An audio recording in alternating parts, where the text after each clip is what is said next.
Before we move on to our detailed recipe, here's a close-up of the texture of the yarns I used. Both yarns are exactly the same in content. They both contain 45% acrylic and 55% cotton. The crochet hook number I used is 2.10 millimeters. First, to our recipe. We start by making a magic ring.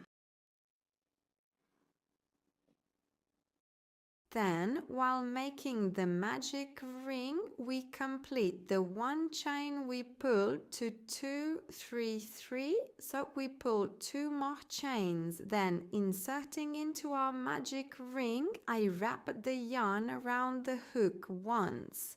I inserted into the magic ring and pulled out a loop. I have a total of 3 loops on my hook. First, I crochet 2 together, then again 2 together to create a double crochet. I consider the 3 chains I made at the beginning as one double crochet. Then I crochet another double crochet. Including the 3 chains, I have a total of 3 double crochets. Now I chain 1 and continue crocheting double crochets.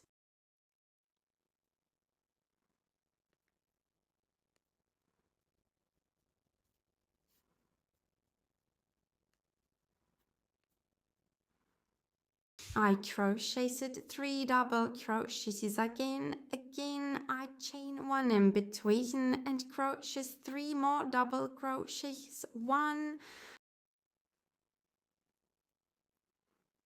2 and 3.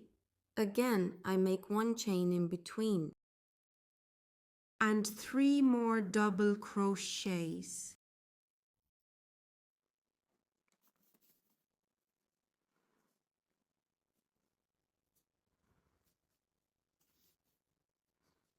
One,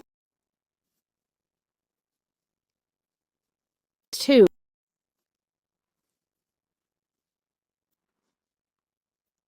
It's 3, again, finally I make 1 chain in between and pull the short yarn from my magic ring as far as I can to close the center.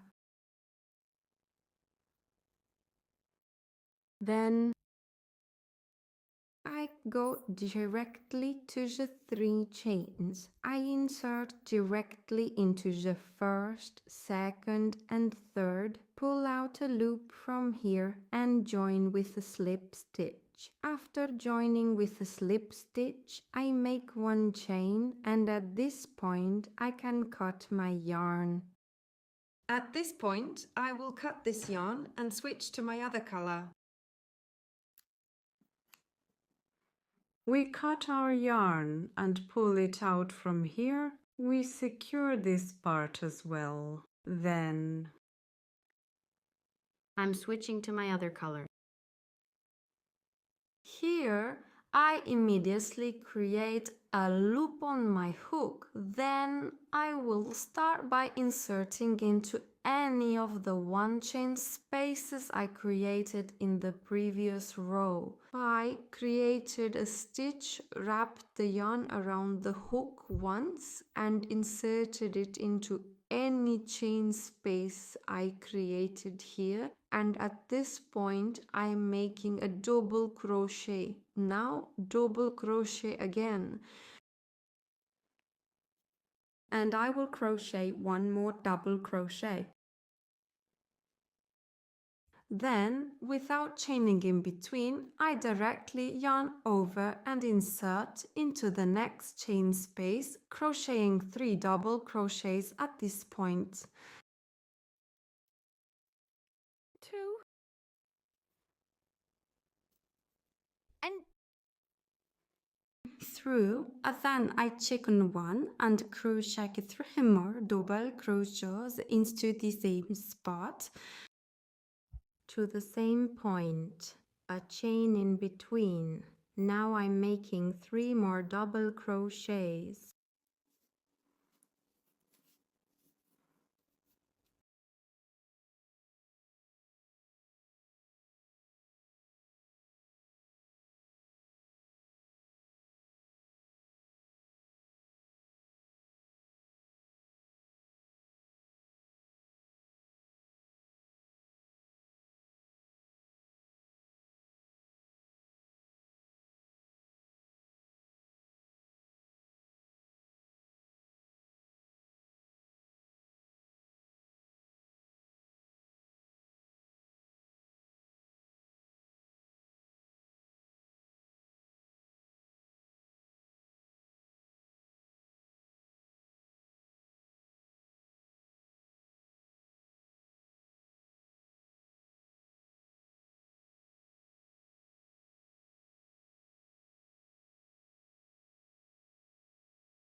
Now we have come to the gap we created in the transition. In this part, I don't make any chains in between transitions. We only make chains when creating corner points in this pattern. If your knitting is closing inward too much or folding a lot, you can increase these corner chains to 2 and also make 1 chain in between. Other than that, I don't pull in this motif because my knitting looks quite neat. Now, without chaining in the transition, I wrap the yarn around the hook, I insert into the wide gap formed in between and crochet 3 double crochets at this point. 2 and 3. Again, I am not making a chain and I am coming to my corner point. I wrap the yarn around my hook once and immediately insert it here. 3 double crochets.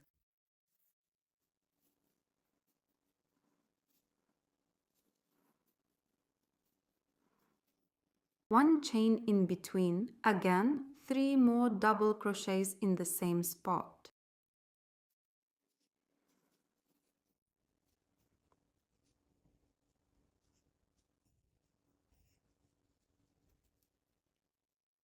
Yes, I have formed this corner as well. Meanwhile, you can see the spaces created without chaining during transitions are already wide enough to make the double crochets. As I mentioned, I don't chain at all during transitions in these areas. I only chain when forming the corner points.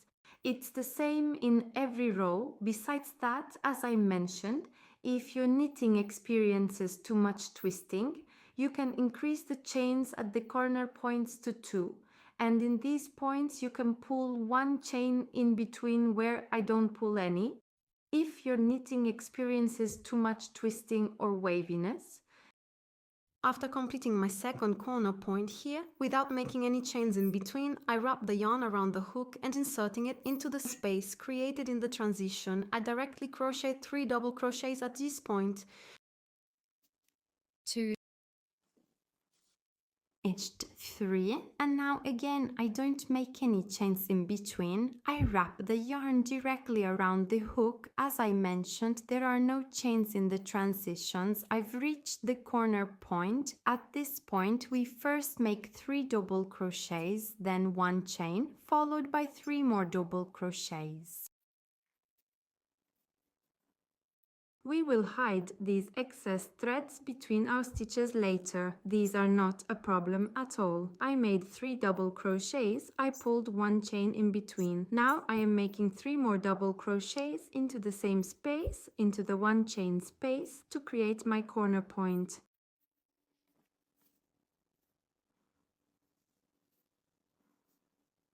Two And third, then again, I don't chain at all. I directly wrap the yarn around the hook and insert it into the gap formed at the transition. And here I only crochet 3 double crochets. 1 2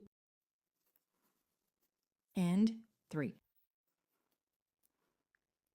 Again, I don't make any chains in between. As we can see, we return to our starting point. I wrap the yarn directly on the hook. I reach the starting point. I am now completing the corner of my half motif, which I started with 3 double crochets. I crochet 3 more double crochets. Again, I make 1 chain in between. After chaining 1, I insert into the top of the first double crochet I made, slip stitch and chain 1. Then at this point my yarn I cut.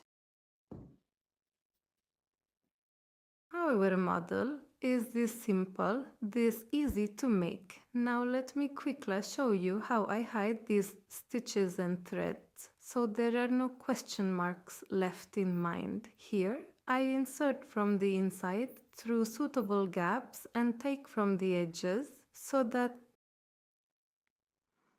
when we wash or use it, unraveling.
1,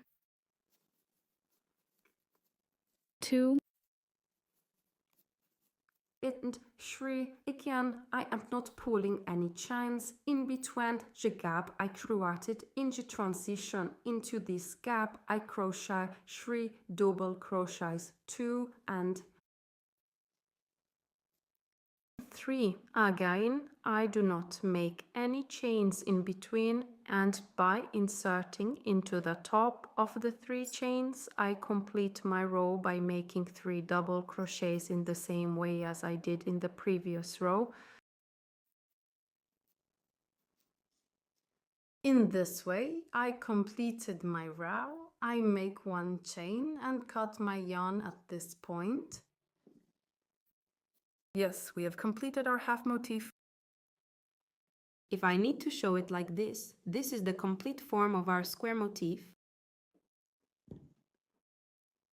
This is our half motif, that is a triangle.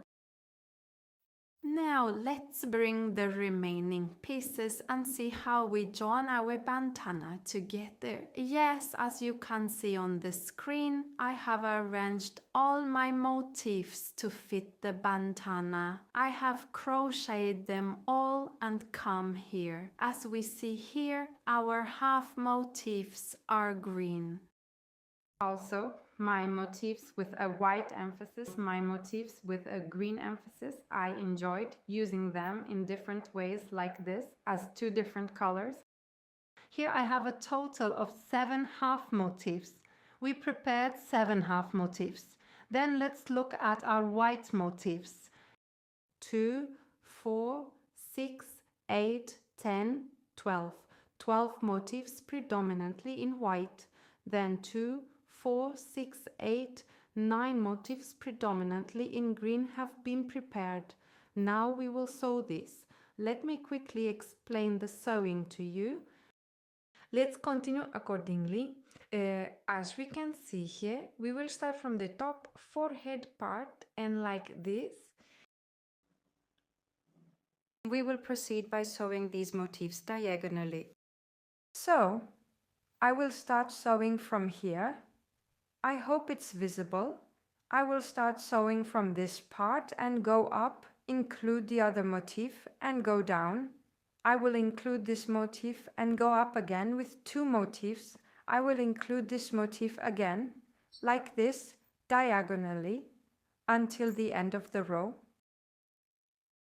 I will proceed. Let me quickly thread my needle with my thread and show you how I sew. Yes, I have threaded my needle with the green thread. Now I am taking the first 2 motifs here, top and bottom.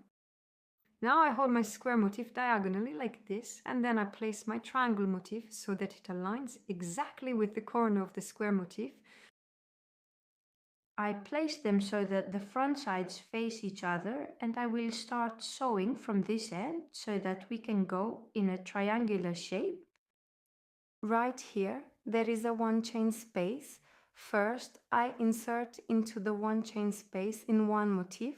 In the next motif, I also insert into the same space from the very edge and start sewing this way. I chose to sew with the green of the yarn I used for knitting. You can sew with any type of yarn you want. You can use sewing threads or transparent fishing lines. I preferred to sew with the color I knitted. Now I'm inserting through the opposite stitches. I hope this is clear for you. And this until the end of the row. I will sew. I will go to the end of the row by inserting through all my stitches. I don't want to cut here because I want to share with you how I transition to the next motif, these steps. I'm sure those who know knitting will do this very easily. You can also join this with slip stitch or other methods if you want, but the back will look a bit bulky. That's why I directly It's preferred to join by sewing. The choice is entirely up to you, however you want to join, with whichever threads you want to join. You can use them. Yes, I have reached the end of the row. I have also inserted into my last opposite loop. Here we know we had pulled a chain while closing the motif. I insert into this chain. I also insert into the opposite corner space and into this loop here. I securely fasten the last one, and this is how it looks initially. Then, as I mentioned, we will continue like this. Now I take my second triangle motif, and right at this point I place it this way and will continue sewing from here in the same manner. Here we know that we have 3 chains. I insert into the top point of the 3 chains. Again, I insert into the space in the white motif at the same point, and to this point I secure my stitch tightly. I do this to join the triangle points. Then I will stitch into the opposite loops here. Again, I will continue my stitching by inserting into the next opposite loops. I continue.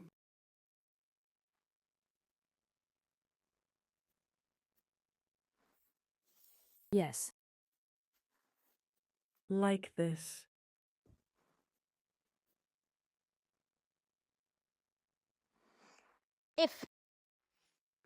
If you place your motif on the surface in the way I did, without sewing it like this, to determine how you will sew them one below the other, you won't get confused during sewing. You can take them one by one and sew them in order. This provides you comfort, makes it easier to sew, or otherwise if you try to assemble piece by piece the motifs a bit, it starts to become complicated. This way, at least you can more easily see how to sew and which piece to move to. When you sew like this, I pass my needle through each stitch reciprocally this way, and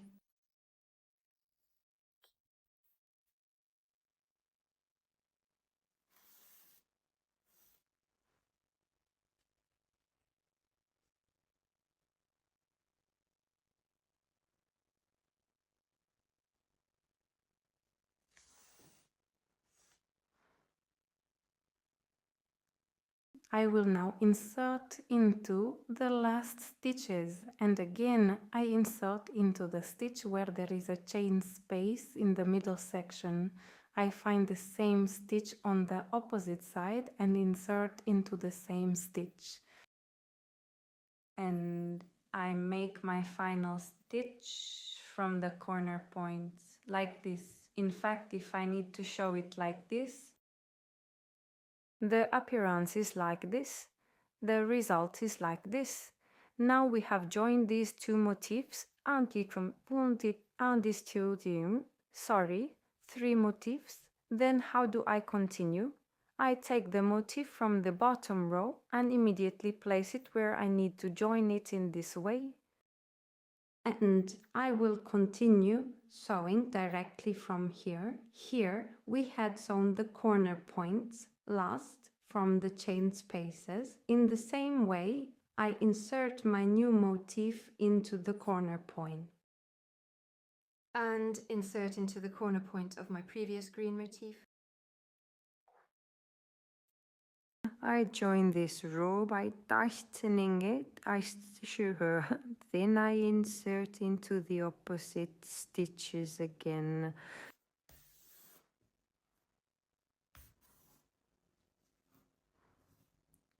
In this way again.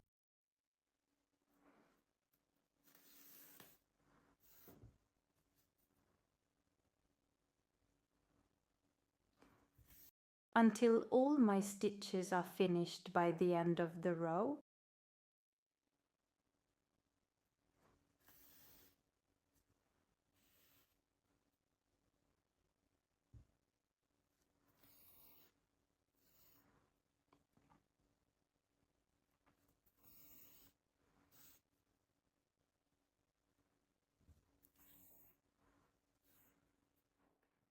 From here on, it will continue in exactly the same way. I have quickly shown you how I combine the motifs and how I add a new motif.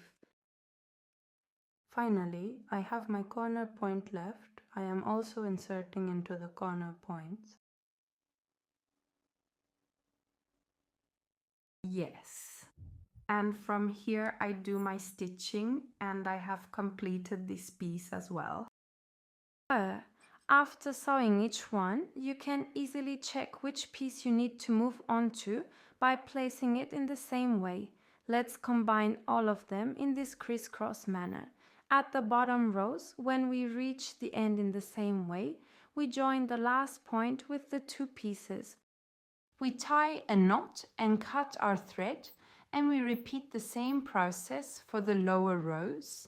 In each row, we cut our thread and continue our stitching in the same way on the lower rows. Let's sew our entire piece and see the finished result again. Yes, I have joined all the pieces of my knitting. As I mentioned, right now my knitting looks a bit twisted, I realize. This is quite normal. After finishing the lace parts, I will steam iron it lightly to open it up. The twisting of the knit is quite normal, because while knitting or sewing, we can twist it with our hands. We can distort the shape of the knit. These are not a problem. If I need to show the back side is like this. I will now cut off the excess of these threads, my sewing threads. After that, we will all move on to making the laces. Let me clean these threads. Then let's move on to making the laces. Finally, I want to talk about the thing. We started our knitting from this point, as I mentioned. In a triangular shape, I stitched in a zigzag pattern to complete all the edges. When I finished this edge, I cut my thread. Starting from another edge, I stitched in a zigzag pattern again and continued in the same zigzag manner until the end of the row, stitching and preparing each one like this. Now, let me clean the threads at the back. Then let's move on to making the laces together. Yes, I have cleaned all the threads at the back, and now we can slowly move on to making the laces.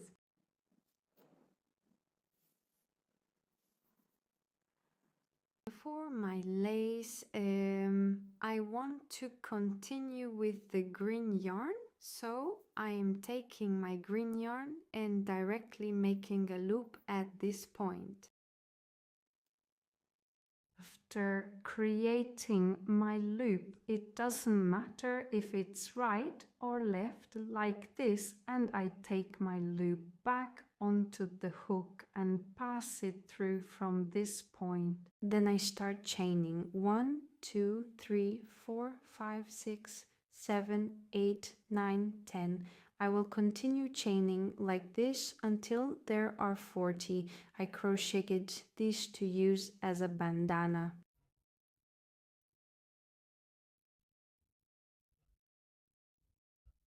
But if you are going to crochet this piece to use as a waist accessory to tie over pants, skirts or shorts, I recommend making more than 40 chains. In this way, it will be longer and you can at least measure your waist. You can also proceed by measuring your chain count. You don't have to just make chains.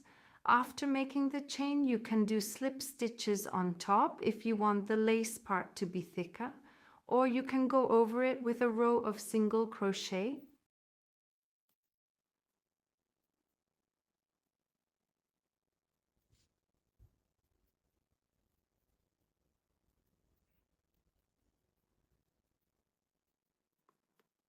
Like this, all my chains. I'm knitting 32, 33, 34, 35, 36.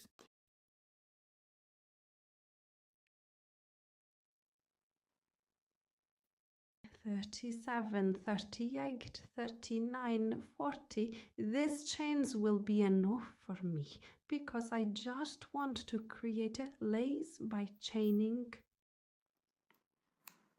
I made 40 chains. As I said, you can make more chains if you want. If you want these chains to be thicker, you can crochet a row with single crochet, or you can thicken your chains using the slip stitch method. I will apply the same process to the opposite side.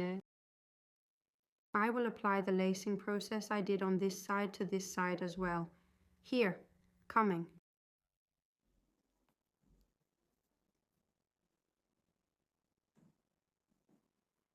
There are 3 chains. I insert into the top of the 3 chains. I pull my loop inside and start chaining. I will again make 40 chains. 1, 2, 3, 4, 5, 6, 7, 8, 9, 10, 11.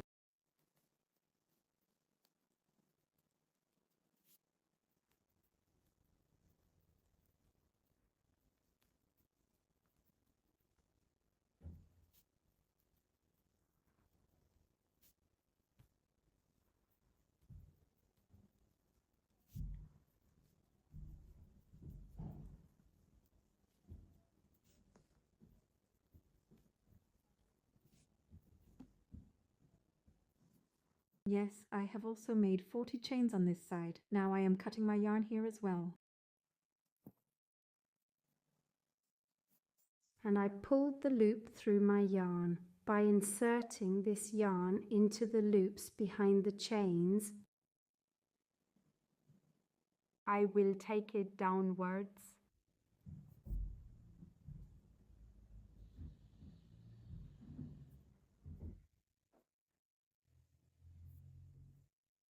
By taking my yarn down like this, the excess I will cut, and I will have cleaned my stitches, that is my threads, in this way. As a result, we will have achieved a clean appearance. In this way, let's also tidy up our threads. Then let's lightly steam iron our knitting for 1 round. And let's see the final result again. Yes, I hid my stitches at the back as I mentioned. I lightly steamed the back of the knitting, and now this is the final look. If I need to show the edge, it's like this. The front side is like this. It turned out quite nice. The twists I mentioned were corrected when I lightly steamed it. This was the final state of our knitting. I hope the video has been informative and clear for you. I wish those who will try it good luck in advance. To see you in the next videos. Goodbye.